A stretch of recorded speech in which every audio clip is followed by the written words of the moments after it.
Hey everyone, welcome back to the shop. It's been quite a few days since I've been back down here just to work on the plane. Just getting set up for my little trip out west for the next couple of weeks.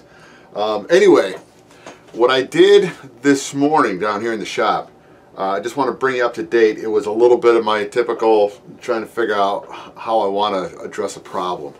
And the problem wasn't in the plane, it was in the landing gear. So I'm going to show you what I had to do, and then I'm going to try to explain why I had to do it the way I did. And if you want to try it yourself, this is how you're going to do it. Alright, so anyway, so this is the landing gear. It is upside down. So what I wanted to do is have a tail wheel that came off, and it's going to be lightweight, but yet at the same time with this little piece of nylon tubing, so I'll get it right, it's old antenna tubing is what it is. Because we don't use that kind of antenna anymore. Anyway, it's just a small piece that I'll be able to drill a hole in the bottom of the rudder, glue that in place. So however the rudder turns, let me do it this way, however the rudder turns, the wheel will turn. Let me get, there we go. However the wheel, so when the rudder turns this way, it's going to steer the plane that way. So it's a very nice system for a rudder, and it's a very lightweight to do this one. Because as you've heard me several times through this whole little build video, 1 ounce on the tail is 6 ounces on the nose. So I'm trying to keep all the weight down in the back.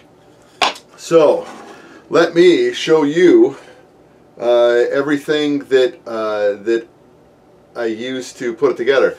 First of all, it was 60 thousandths wire is for the main gear going down. That's what leads you back to the wheel. This is 32 thousandths wire, and so what that does is it's a certain amount of flexibility. The wheel's not attached yet, so it'll give you a certain amount of flexibility back and forth without breaking anything. Now, what I had to do was run to the, I think I got this from, it was either Michael's or Hobby Lobby. You just go to their craft section. So that's what I got. I got some copper wire. And you could probably even get this probably at Menards, Home Depot, any hardware store. But I had to get some other stuff too. So, but yeah. So anyway, so this is what I ended up wrapping it with. Now, let's just start at the bottom. We started off with a 90-degree bend, and then it went up. Then you have to put a little bit of a jog in the wire itself, because you want to kind of take up for about half the width of the tire. So this is kind of going up around center. It's very close. It's close enough to work. I'm probably just, you know, maybe a 32nd or 64th of an inch off of being on dead, so that's fine. And then this wire comes up, and then at a 45-degree slant, and then another 45, then 90 straight up. This is what's going to go into the bottom of the airplane. So I'll just drill the same hole. I think it's a number 50, I think it's a number 53 wire size drill bit. So that will go up in the top. The part that holds this inside and holds it so that it can never fall out, well, it shouldn't fall out. Use little 1/16 plated brass Dura collars from Dubro. Luckily for me, he's local. He's about 25 minutes from my house, but he's about 3 or 4 minutes from where I work. So if I need something, I just run over to Dubro and pick it up. So I had to shorten this. So I just attached this to a piece of wire with a little set screw in it, and then went over to my sander on the disc sander and just ground it down to where it needed to be, so it would clear the top. So once it goes up inside, there's no binding. So after that, so I had that ready to put on. I had to decide how I wanted to put this wire on and how to bend it, properly bend it around this tube, or around this 60 thousandths wire. So what I did on that one is I took I cut off a little scrap piece of wire of the 60 thousandths, and then I took some of the 32 thousandths, put it on top of this plywood. And the reason why I use plywood is because the way it's laminated, I know that when I hit it down, I can have this jump between the layers of the lamination. So I put it on the lamination that didn't come excuse me, vertically up to the top here, but was parallel to it, so that way it would, let's just say, smush down and easy. Then I ended up taking this little piece of wire and putting it over the top, and what I did was I held this in place with a big set of forceps just to keep my fingers out of the way. Then I just came over and gave it a couple pretty good smacks with a hammer, and what that did is that put the initial bend in so that when you finish the bend out, it matched the radius of this piece of wire. And that's the only reason why I did it that way. It's just so that it's going to be a much cleaner look, because this one was not done that way. And so let's see if I could show you. So when you come on in and put it through, it's not a good fit. So, and I wanted a better fit. And that's my preference. It would have worked just fine this way as well. So then what I did with that was I came over, I set it up in the little, it's just my little Irwin vise. I set it up with this part pointing down inside. That was before this little, whatever you want to call it, the little collar was put on. So I put it down, had it stand just proud enough that where I was happy with the way it was, but I had this sitting down on a piece of wood, and I really wish I knew what I did with the little piece of wood, just so you can see it.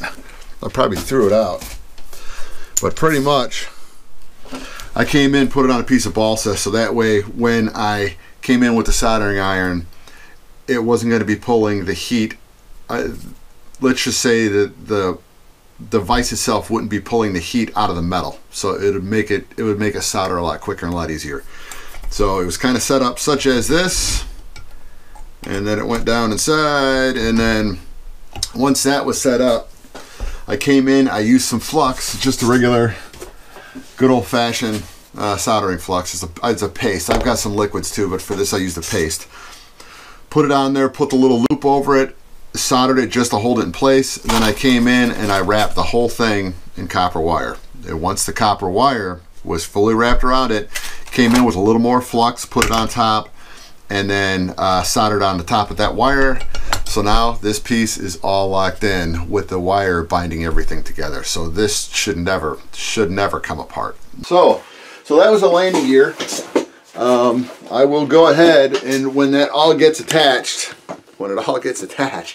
I will I'll bring you back on that, on how I do it. I'm still waiting for and I've got to go up and see Mr. Larry DeRubo because he had some extra CA hinges up at his house. So he's bringing some to work. I just got to go meet him when he heads in for work today.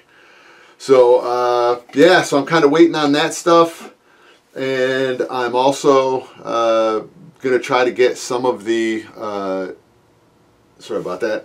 I've got my goldenrod showed up. I had to order some Sullivan's goldenrod. So this is going to get put in, and as much as I like goldenrod, I don't like the yellow. I don't paint my airplanes yellow. I think I had one airplane that I painted yellow, and I'm not talking about the Cub. The Cub was different because my yellow Cub I didn't paint that. It's but it kind of clashes. That's why they call it goldenrod, because it's golden.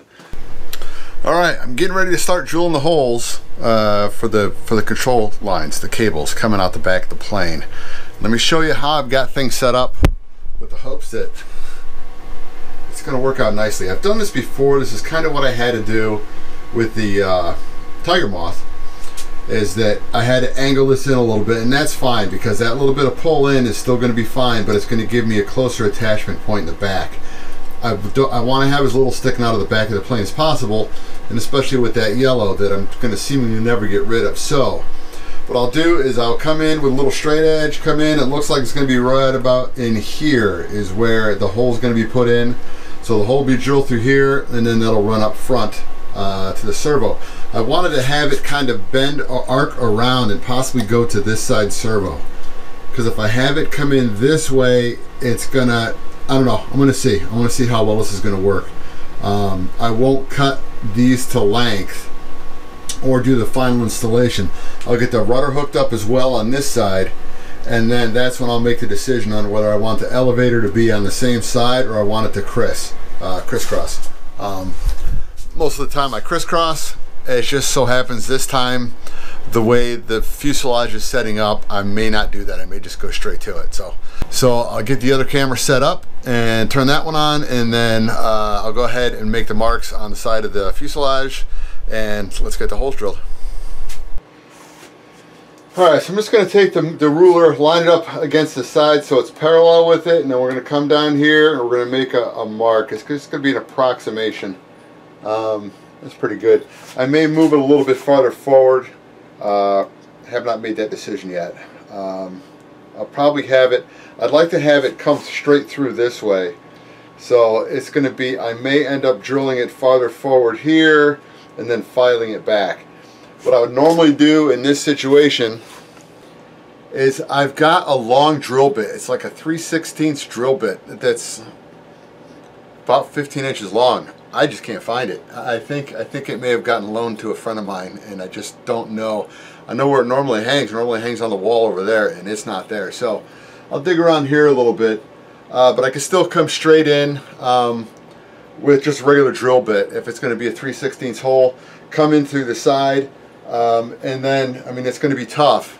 I do have my extension,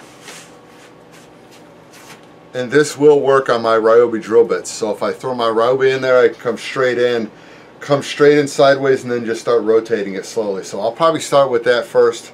When I do that, I'll bring you guys right back in again. Alright, let's drill.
Alright, it's out. Let's see about how close she's going to want to come through.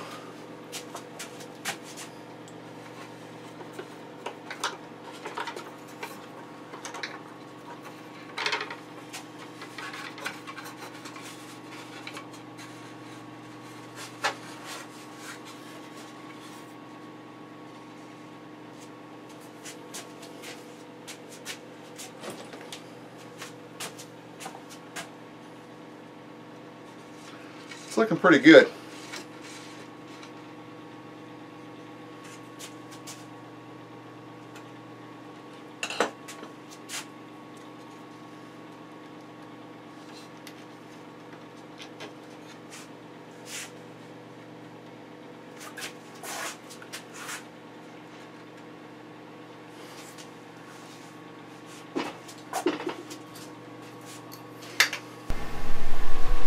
Alright, it is. It's drilled out. It's sitting in there and it's coming straight to it. So that makes me happy. Alright, so I picked a good spot for it to go into. What I did was, because I knew how I was going to act once it got inside, I went probably about 1/8 of an inch farther forward than that mark. And as you can see, it worked out very nicely. So, in seeing that the way this is coming through and going straight up, I may just go ahead and have it go to this side over here, and then do the same on the other side. So once I get this in, because this is going to be sitting down lower, because I do want to put a little teeny ramp coming up here up to the point, so air coming past it's going to want to pull it out. So that weird little piece that's going to go in here, it's going to be a wedge that's going to go right from here on this side of the block. Let me see if I can spin around. It's going to go on this side of the block, right at pretty much the level of the unfinished part of the fuselage. And then it's going to taper forward. So I'd like to have it so it's going to drop down, I don't know, maybe an inch. So it's got a slope coming out so that the air, when it comes across this, it'll have that little wicker bill bump I'm going to put right here.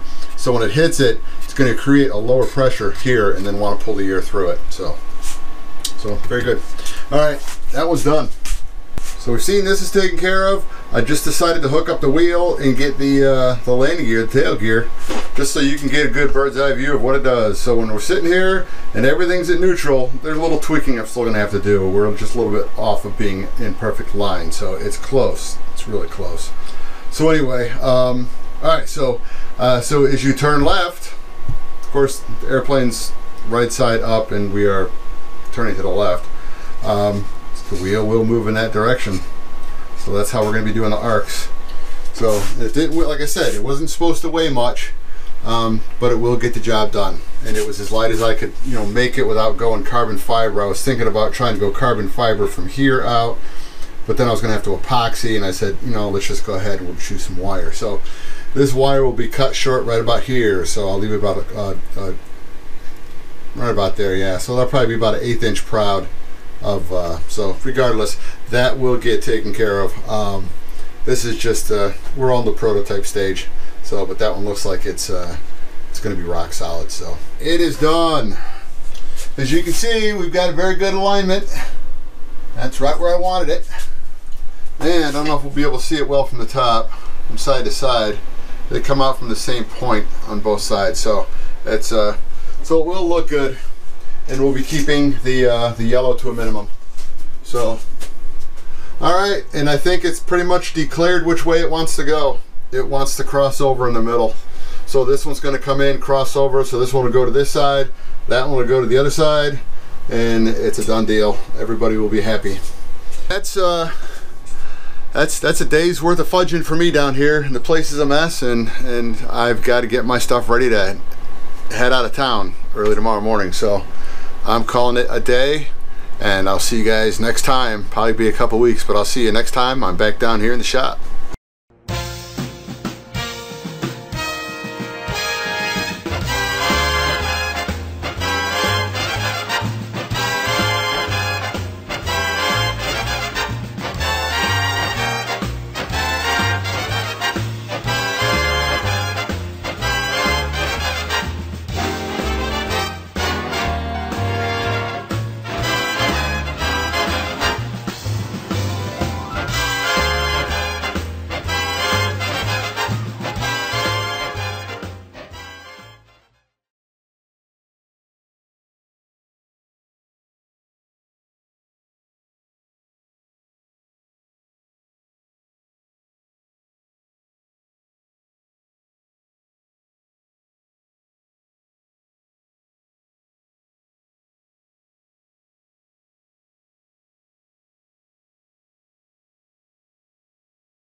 Alright, let's drill.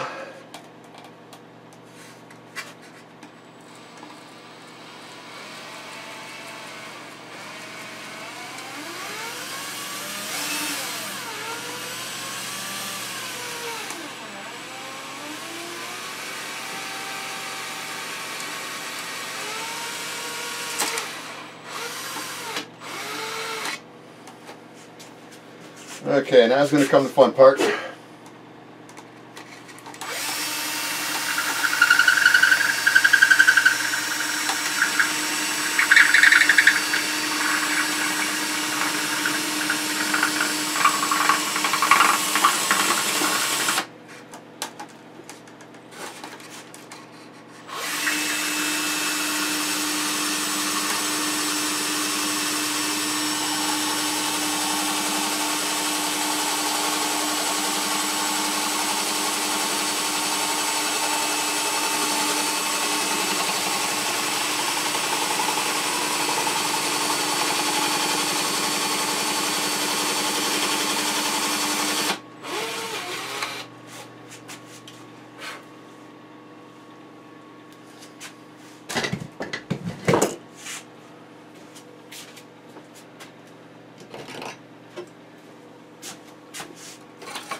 Alright, it's out. Let's see about how close she's going to want to come through.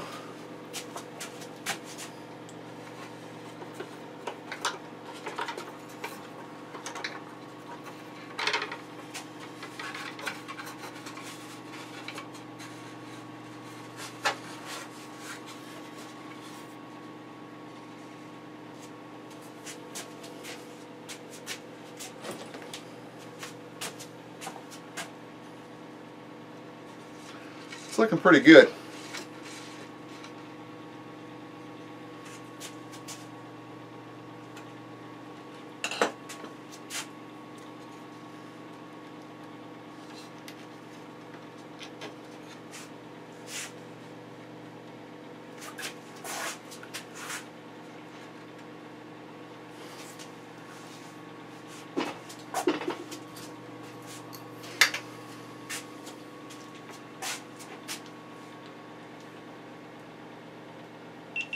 GoPro, start recording.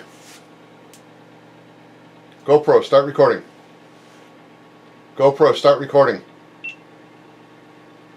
Alright, it is. It's drilled out. It's sitting in there and it's coming straight to it. So that makes me happy.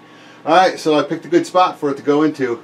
What I did was, because I knew how I was going to act once it got inside, I went probably about 1/8 of an inch farther forward than that mark. And as you can see, it worked out very nicely. So, and seeing that the way this is coming through and going straight up, I may just go ahead and have it go to this side over here and then do the same on the other side.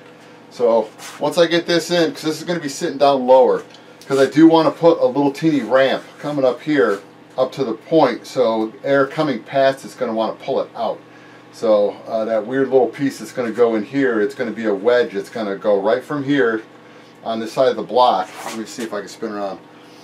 It's going to go on this side of the block, right at pretty much the level of the unfinished part of the fuselage.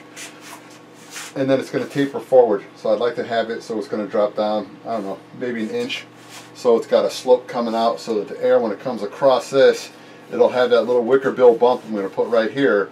So when it hits it, it's going to create a lower pressure here and then want to pull the air through it. So very good. All right, that was done. So it's just a matter of, you know, when it comes time to cover, have all this sitting in here and just glue this into position. And then it's how much I want this to stand off. I may have it stand off about yay far. This will be covered with, my gosh, I'll try it again. So this part here will be covered with, I just don't remember what the hell it is. Silk pen. Alright. Okay. Edit. Start again. 3, 2, 1. Alright, this part will be covered with silk span and then it'll be painted. So the red coming off will be the same color as the fuselage. And it's a good possibility that that red and blue stripe is going to be coming right through this zone. So if that red and blue stripe comes right through this zone, I'll figure it out when I'm doing it. Then this will stay red. You know, or just spray paint it red. Either way, you know, we're good on that one. So I was going to be able to try to move this one a little bit farther that way, and I decided to just hold tight on where it's at, and because I could have gone over maybe another 1/8 of an inch, but at this point it's going to be good where it's at. So alright, let me figure out where this little beast is going to go. GoPro, stop recording. GoPro, turn off.